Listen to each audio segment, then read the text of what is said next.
Welcome to Victoria Rumble Room, an island magazine program that likes to bring you issues from Vancouver Island, British Columbia, Canada, the wide world, and as always, a fellow that loves to dig into the issues with me. He digs so deep sometimes he just never stops. The Croatian sensation John Jurisic. And John, great to see you. And is there anything right now in the political world that you find curiously stupid? Um, would it be okay to say everything? Oh my God, where do I start, Robin?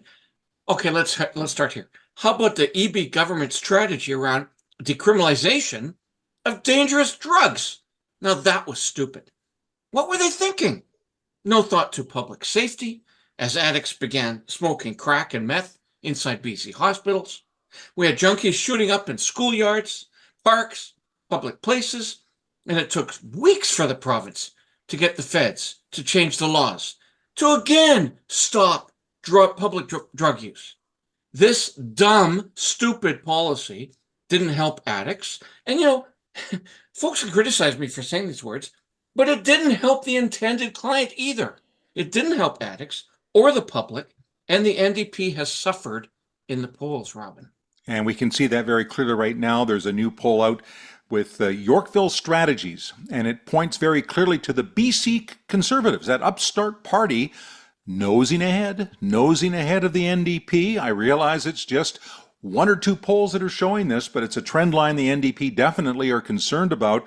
This opinion poll by Yorkville really says it all. 37% for the BC Conservative Party, slightly ahead of EB and the NDP at 35%, then trailing at 16%, BC United. And what this has prompted is word from Kevin Falcon, the leader, who's not ruling out working with the Conservatives. He acknowledges they have an advantage with their name. And BC United has better funding, better organized, according to Falcon. Can they work together? It doesn't seem like that. However, it's only a couple polls, as you indicated. So the BC Conservatives are clearly taking advantage of NDP stumbles. And we're now moving up to a neck-and-neck placement only 6 months before Election Day. Okay? We keep saying, oh, well, it lasts. Well, we're getting closer and closer to the date. Then the BC Tories, yet again, do something stupid. To mark Mother's Day, of all things, Abbotsford MLA Bruce Benman decided to praise motherhood from the moment of conception. What a big mistake. From the moment of conception through the journey of pregnancy and childbirth and throughout the myriad of challenges and triumphs that follow, mothers serve as the nurturing force that sustains life and shapes our future. It challenges women to confront their own limitations, to find strength in vulnerability, and to cultivate the virtues of patience, compassion, and unconditional love. This is a classic landmine for center-right and right-wing parties, and it's been this way for a long time in Canadian politics. You don't jump into reproductive rights. It's just a terrible place to find yourself as a political party. And the leader of the BC Conservatives, John Rustad, has rushed in to say that abortion is not part of their policy platform, and he says that's actually not even a provincial responsibility. But just the same, women hear these things. Even women who would be tempted to vote Conservative, they hear these things, and they do not forget, and it could make a huge difference as we move towards Election Day. They'll take another second look at the government in power and David Eby. They may now finally take a real second look at BC United. Maybe this is Kevin Falcon's opening that he needs. It was so unnecessary, a terrible mistake to make. And women who might necessarily not even follow politics whatsoever are listening as well. We again turn to BC Conservative Tim Tillman, who's running in Victoria Beacon Hill. Well, his party is doing much better than expected, obviously. We just reviewed the polling. There are big holes to be plugged in a leaky ship. Doesn't he believe the center right will be better served if it was united under a single banner? And we haven't been behind the BC United, I think, in the last 7 months in terms of polling. So, I think what's going to happen is that people that want to defeat the NDP look at their options, say which is the party that has the best chance of doing that. And just like the BC Liberals didn't need to officially merge with the BC Conservatives for 17 years while they ran the province, I don't think our party will need necessarily to merge with the BC United in order to win the election in October. I think the right thing to do for Kevin Falcon would be to resign. I mean, he's taken his party from second place into a distant third. The latest polls have them at 15, 16%. And so it's more of a splinter than a vote split at this point. To be clear, I would love to see a consolidation of the vote on the right, like everybody would. Yeah. I just don't think that a merger is likely in the next 6 months. And what is likely, or what the most promising path to victory is that the non-NDP vote continues to coalesce around one party. Well, we'll keep an eye on the BC Conservatives and their messaging. Missteps at this point can really make a difference because we're only 6 months before an election. And the NDP is hoping that Good News Announcements will be doing the same thing. Classic politics. For example, an ICBC rebate is the latest pre-election goodie being offered right. That's right. Every driver in BC gets $110 back from the Autocorp. And the government also promises there won't be another car insurance increase for the next 2 years. Yabba dabba do. Why the generosity right now? Clearly we know, because $110 could certainly buy a few votes. And giving the impression that that rocky ship ICBC is finally being well managed could certainly boost public trust. You know, the NDP are doing some things that they think are going to win public support. And it looked like clear sailing to October. They had a very nice lead. And now they are taking missteps that are definitely shaking things up. The decriminalization of hard drugs has been a problem. They've taken a big step back on that. Now it's just taking hard drugs in your own home. And as for the safe supply matter where addicts can take the drug, and there's been reports that they've been actually distributing it at schools and to other places, not necessarily taking it. Hopefully it'll get to a point where they'll have to take the drugs at a site on the spot, just like they've been doing methadone for years. Why don't they get to that? The NDP needs to clean that up. There's other problems as well. We continue to have all the issues with the housing shortage and affordable housing. And now we have word that a lot of forestry jobs have disappeared in central BC because they can't get the wood supply. The regulations aren't working for them. So there's lots of messes that the NDP need to tidy up to get themselves reelected. Just when you want to start trusting government, you find out they've been hiding a series of cyber attacks, which they now say were launched by foreign interests. Can you believe it? And perhaps even foreign governments. We don't really know the extent of this, although we've been told people's personal information has not been affected. So which country is doing this? China? India? Russia? Who knows? It's kind of scary. Foreign interference in Canadian affairs cuts across all levels of government, and the public will expect a tough response. Well, we'll see. And speaking of the public, they're really in a show me mood right now, I think, when it comes to issues like, again, housing and the promise of affordable housing in this province. And it's been coming from our legislature, it's been coming from Ottawa, lots of big money promises, but people are saying we've been hearing promises, now it's time to see shovels in the ground. Municipalities need to hop on board because the province is putting pressure on them. They are expected to get the shovels in the ground. We decided we better speak to a municipal leader, so we got a hold of Barb Desjardins, the mayor of Esquimalt, and certainly that is a municipality where there's been a lot of rapid building, but they are getting pushed very hard by the province to dig deeper. Let's zoom her in. Now, joining us once again is the mayor of Esquimalt and a very good friend of the Rumble Room, Barb Desjardins. Great to have you back. Thanks so much for having me again. Oh, no, very fun. We remember you fondly from the early days. You're one of our constant guests. Thank you very much. Right off the top, federal government has announced a massive investment in affordable housing, and they're promising to open up Crown land for construction and development. This includes Department of National Defense property and there's lots of D&D land in Esquimalt. So, natural question, have you talked to the Navy about this yet? And is Esquimalt ready to get on board with a housing boom on D&D property?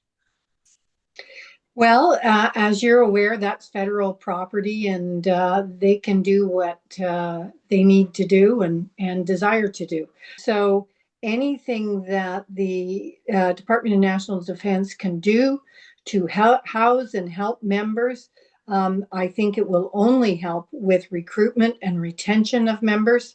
And they deserve it. They're putting their life on the line. And so we're supportive of whatever they move forward with, and we look forward to those conversations. But they're talking about turning over government buildings to general usage, and they're talking about D&D and Crown land being turned over for inexpensive land for private homes. They're not just talking about homes and housing for the military, and that could really affect Esquimalt in terms of how you equip it with the right infrastructure, the right supplies, the right transportation. How's that all going to fall? Well, I think we have to wait to see the details around it because, as you say, there are a number of implications. One of the things that we do in our developments is we try and ensure that they're all, transportation friendly. So whether they are on an active transportation corridor or they're on a bus corridor, so that what we're trying to do is reduce the need for vehicles and encourage people to transit other ways. Of course, our infrastructure will need to be looked at in terms of what is our capacity. Esquimalt is currently embarking on what is called a development capacity assessment. And that's basically what it says. What is the capacity of our facilities, our pipes in the ground? What will be the infrastructure needs going forward? You've got bumper to bumper traffic, and that's now. And we're about to expand the community. We see new construction absolutely everywhere. This is going to be a huge challenge, isn't it? It'll be a huge challenge anywhere, Robin. So we're doing everything we can to change the mode so that there are more people using different modes as opposed to their vehicle. And if we could have more housing here for military members, then perhaps more will walk rather than use their vehicles. And let's face it, that traffic it's not worse. It's been there all along, and it just continues to be there. And so, hopefully we're trying to get people to do different things. But the province tells us there's a housing crisis. We are on the next tranche of communities for housing targets. This after we've approved over 3,000 units of housing in the last 4 to 5 years. So we're going to have to figure out how to do things. Barb, you are truly stuck between a rock and a hard place, as is every mayor in Lower Vancouver Island and Greater Vancouver. We need more housing.